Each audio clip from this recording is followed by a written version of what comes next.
Well, good morning everyone, and good morning children at home. I do hope both at home and in school that everyone is well today. Now, we're going to start assembly now. We're doing it in the morning to make certain that all those children at home can come and pick up their grab bags with their parents through our drive-through. No McDonald's milkshakes, I'm afraid, but maybe something much more fulfilling. Anyway, we need to start our assembly in the same way with a good morning. In fact, let's just get that right. A good morning, Liskeard Hillfort. So we ready for this? We sit up in our chairs, a deep breath. Good morning, Liskeard Hillfort. Good morning, everyone. Well, what a week. What a week. What I'm really impressed with, well, I'm impressed with so many things. I'm impressed with how all of you children at home have been getting on with your Zoom calls and seeing your teachers and seeing your classmates. That's been amazing. I've been amazed by all of the emails that have come into my inbox from mums and dads and grandparents and carers saying how, saying such nice things.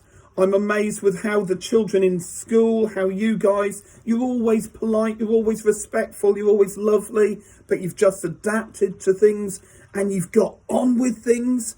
And I'm just so pleased with how in school, at home, you've just dived in like into the deep end of a swimming pool with your work and you're just doing fabulously. So huge well done. And that would be why I've got on my desk a whole load of certificates that I need to give out because today is the celebration assembly, isn't it? So let's start with some Rockstar, Legend and Hero badges. So obviously this is for Times Table Rockstars. You can do that in school, you can do that at home. And Rockstars, actually everyone's from year 6 today for these. So come on year 5, 4, 3 and 2, you can catch these guys up. Daisy, James and Amber, a huge well done. You are rock stars. Rock legend, Tia, absolutely magnificent. And Jaden, again in year 6, rock hero. So well done. So we'll get those badges given out to you. And you've done hugely well. And coming on to Star of the Week, well, I've got lots of certificates here. And there's certificates for children at home. We'll get them sent out. We've got certificates for children in school. So,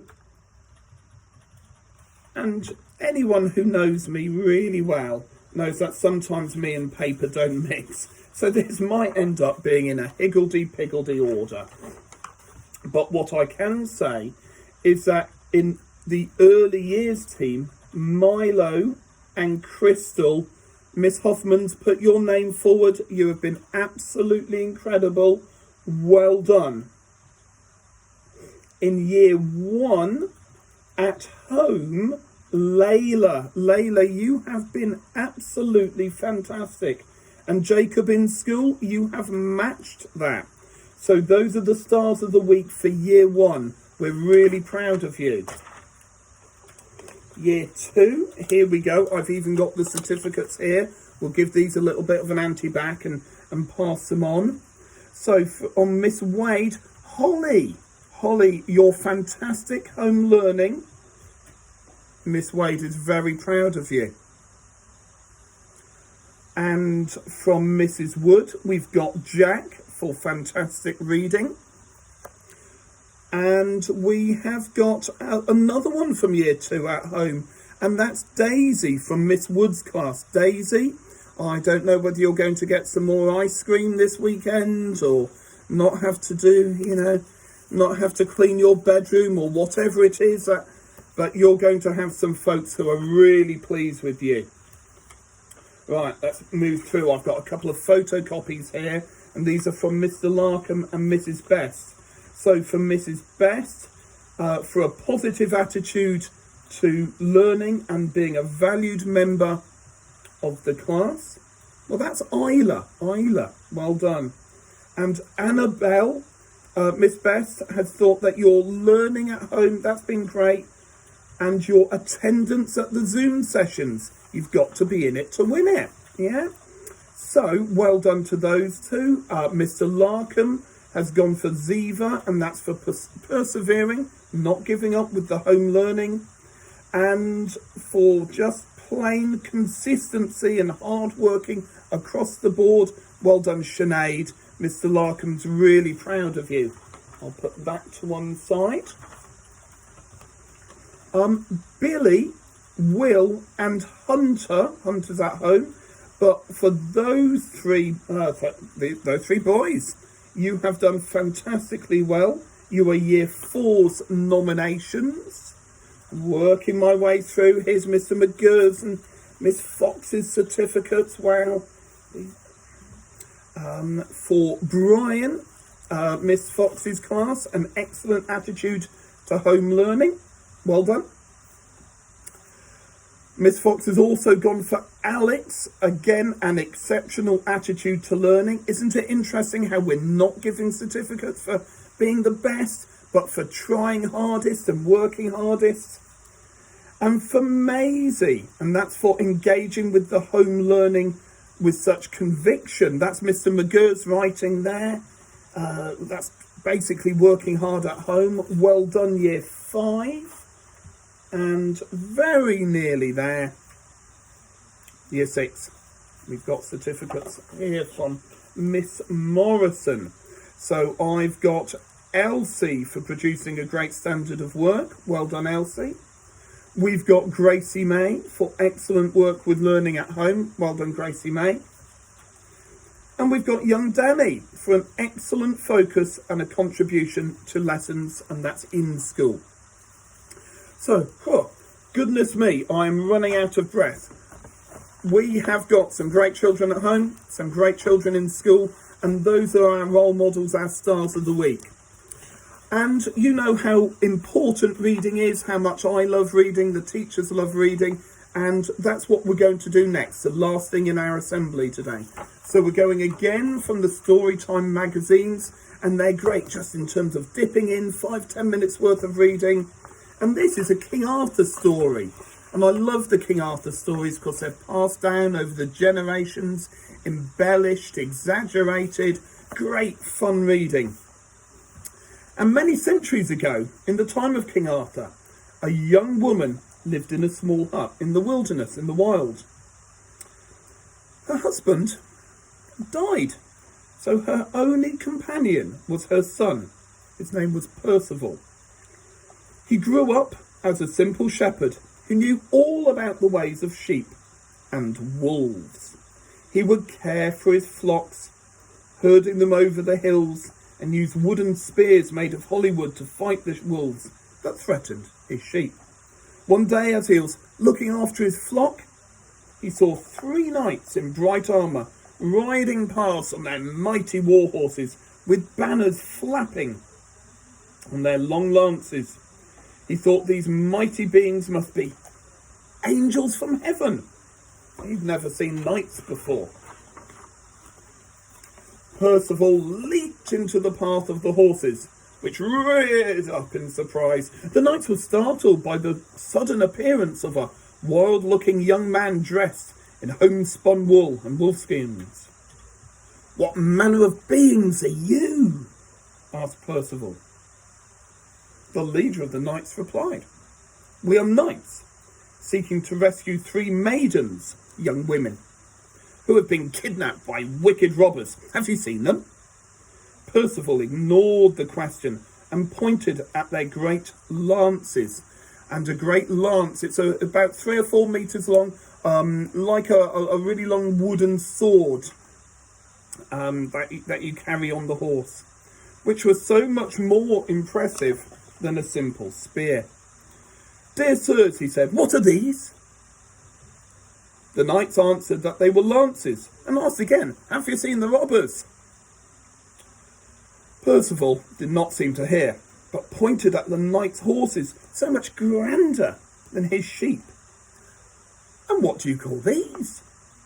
The knights replied that they were horses, and then rode off, deciding that the scruffy shepherd was a simpleton, not very clever. That evening, Percival took his sheep back to the pen outside the simple hut where he lived and told his mother, "Today I met some angels called knights, and I'm going to join them." Percival's mother knew that her son was determined to go in search of adventure, so she told him, "Oh, well, look, if you must become a knight, you should go and serve the greatest lord of them all, King Arthur of Camelot. And of course, down in Tintagel, where one of my friends lives, we think that Camelot Castle is based in Cornwall." The next day, Percival set off on his donkey, with a sapling, a baby tree, as a lance, and a wreath of mistletoe as a helmet. The journey to Camelot was long, and he slept at night in hedgerows, shivering from the cold. And after many weeks of travel, he reached the shining castle of Camelot. The simple shepherd had never seen such a magnificent castle, and gawped in wonder as he trotted through the gates on his donkey.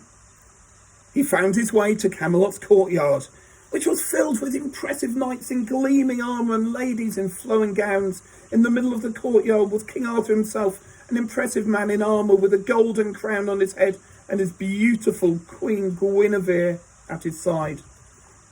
Percival tried to give a grand speech, asking to serve King Arthur, but his clumsy words and his muddy clothes made the knights and ladies laugh at him. He wished the ground would swallow him up. Just then, another person entered the castle, a gigantic knight in a shaggy fur coat and a suit of rough and dinted red armour. Here he is. I don't know whether you can see on the mysterious figure knocked a tray of goblets to the ground in the courtyard, shoved his way through the king's knights and bellowed out an insult at Queen Guinevere. The Red Knight then challenged anyone there to fight in the field outside the castle. King Arthur and his knights called for their horses and lances and put on their helmets, but the first to get to the field was Percival on his donkey. The Red Knight was enraged, for he thought that the simple shepherd on a donkey must be Arthur's jester, his joker, sent to mock him. He charged at the young man, and a glancing blow knocked Percival off of his donkey. But Percival got to his feet and was cheered by the knights and ladies of Camelot, who had gathered on the field to watch. And as the Red Knight charged again, hoping to trample the shepherd beneath his horse's hooves, young Percival thought, "Why, this big red bully, he's like a wolf, and I know just how to take care of wolves." With that, he threw his holly spear so hard it knocked the Red Knight off of his horse. Percival tried to pull off his unconscious enemy's armour. He knocked him over completely, but he couldn't do it. And he ended up dragging the knight around the field while he yanked at the leg armour. One of King Arthur's knights patted him on the shoulder and showed him how to take off the red armour. "That was a fine battle, my lad. The armour of this defeated foe is now yours." Just like in Harry Potter, where if you win a fight, you get to keep the wand. Under his armour, the Red Knight wore fine boots and a silk shirt. Percival didn't take them. "My simple shepherd's boots and the woolen jumper my mother knitted are good enough for me." Percival put on the red armour, and Arthur made him a knight of the Round Table. He would go on to have many more adventures, including meeting the mysterious Fisher King and finding the Holy Grail. But those are stories for another time.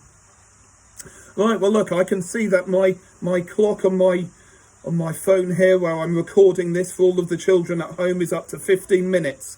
So I'm sure you need to get on with your home learning, your Zoom calls, certainly the learning that's happening in school.